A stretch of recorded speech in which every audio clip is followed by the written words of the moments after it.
তার বুকের পাঠা আসছে, সামনে এসে দাঁড়াও, আপনার যমুনার সামনে দিয়ে মিছিল দিয়ে যাবো। গতকালকে যে হামলা হয়েছে এটার জন্য সরকার পুরোপুরি দায়ী।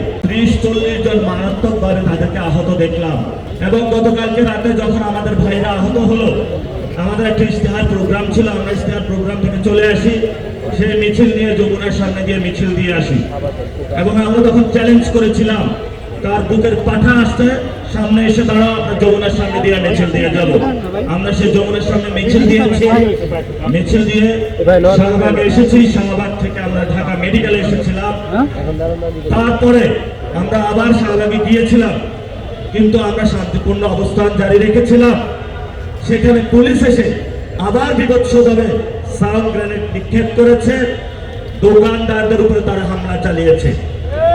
সাধারণ যারা নিরীহ পথচারী, আওয়ামী লীগের আমলে দেখেছি মোবাইল চেক করতে, পাকিস্তান আমলে দেখেছিলাম লুঙ্গিগুলো চেক করতে, এই আমলেও আমরা গতকালকে এগুলো বাংলাদেশের সামনে, মানুষের সামনে আবার দেখলাম।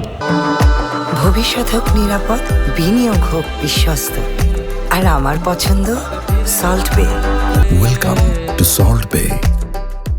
ধিক্কার এই সরকারের প্রতি, ধিক্কার এই প্রশাসনের প্রতি, ধিক্কার যারা এই বিভৎস অবস্থার মধ্যে চুপ থেকেছে এবং এই চুপ থেকে মৌন সম্মতির মাধ্যমে ইনকিলাব মঞ্চ যারা কর্মী ভাইরা আছে, যারা রাজপথে নেমে এসেছিল, অন্যান্য সাধারণ মানুষ, তাদেরকে একটি কিলিং জোনে ঠেলে দিচ্ছে।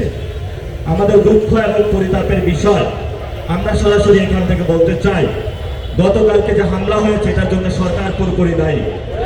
এবং সরকারের একটি মহল নির্বাচন বানচাল করার উদ্দেশ্যে হামলা, শান্তিপূর্ণ আন্দোলনে হামলা চালিয়েছিল। আমরা এর সুস্থ তদন্ত এবং বিচার চাই। যারা হাসপাতালে আছে আমরা তাদের সুচিকিৎসা চাই। অনেকে খুবই ইনজুর্ড হয়েছেন, আমরা তাদের দ্রুত গতিতে সরকার থেকে তাদের সুচিকিৎসা চাই।